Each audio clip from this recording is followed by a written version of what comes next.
Good afternoon friends. आज 3 फरवरी 2026 को इंडिको remedies limited company ने अपने Q3 FY26 के रिजल्ट्स अनाउंस कर दिए हैं। इस वीडियो में हम रिजल्ट्स को स्टडी करते हैं, साथ ही साथ शेयर के टेक्निकल चार्ट पैटर्न की तरफ एक नज़र।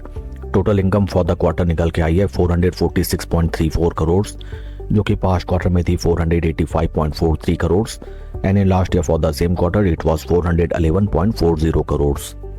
टोटल इनकम में हमें क्वार्टर ऑन क्वार्टर 8.05% की डी ग्रोथ, जबकि वाई ऑन वाई बेसिस में 8.5% की इंक्रीमेंट नजर आती है। टोटल एक्सपेंसेस निकल के आए हैं 471.50 करोड़, जो कि पास्ट क्वार्टर में थे 498.43 crore and in last year for the same quarter these were 443.35 crore. Total expenses में हमें क्वार्टर ऑन क्वार्टर 5.40% की डिक्लाइन, जबकि वाई ऑन वाई बेसिस में 6.34% की इंक्रीमेंट टोटल एक्सपेंसेस में नजर आती है। इस क्वार्टर कंपनी का लॉस गहराता हुआ नजर आता है, जो कि निकल के आया है 29.45 करोड़ का, जो कि पास्ट क्वार्टर में था loss of 9.21 crore and in last year for the same quarter it was loss of 28.40 crore. Company both sequential quarter on quarter basis and year on year basis में और भी ज़्यादा लॉस के दायरे में आती हुई हमें नज़र आती है। ईपीएस फिगर्स अगर हम देखें, इस क्वार्टर -3.20 रुपये, जो कि पास्ट क्वार्टर में था -1 rupee and in last year for the same quarter it was -3.08 रुपये। ओवरऑल अगर हम रिजल्ट्स को देखें, results are very weak. Company की first of all sequential quarter on quarter basis में हमें डी ग्रोथ नज़र आती है, जो कि अच्छी खासी एंड सब्सटेंशियल है, जबकि पैट फिगर्स में वाई ऑन वाई बेसिस में काफ़ी ज़्यादा डेंट आता हुआ नज़र आया है।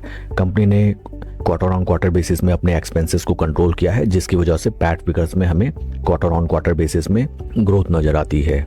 आइए अब हम चलते हैं शेयर के टेक्निकल चार्ट पैटर्न की तरफ। This is daily time frame. First of all जहां हमें नजर आता है that after the announcement of result आज स्टॉक में हमें जबरदस्त इंक्रीमेंट दिखाई दी, जो कि है लगभग 10% की till the time 12:15 PM and total number of share traded is very less, that is 3.41 lakhs।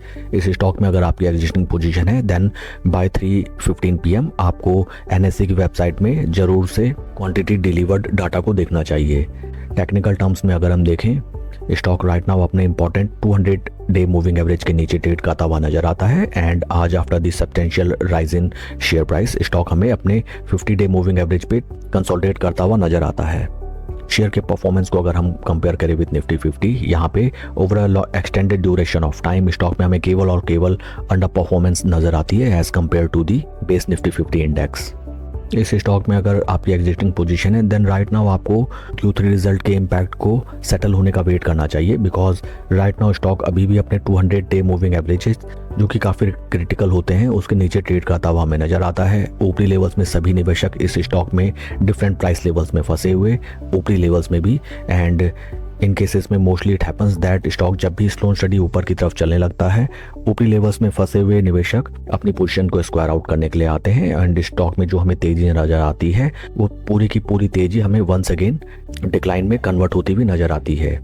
नई पोजीशन बनाने की रणनीति ये होनी चाहिए कि एटलीस्ट स्टॉक स्लो स्टडी जब अगर अपने 200 डे मूविंग एवरेज के ऊपर slow study and confidently trade करने लगे, at that point of time near around 20 day moving average we can make our new position in this company certainly. साथ ही साथ हमें ध्यान रखना चाहिए that company is still loss making and company का लॉस हमें और भी गहराता हुआ नजर आता है and at the time of making any investment in any company in share market we need to take any prudent decision taking into consideration all these points. That's all for the video friends. God bless and see you always at the top. Thank you.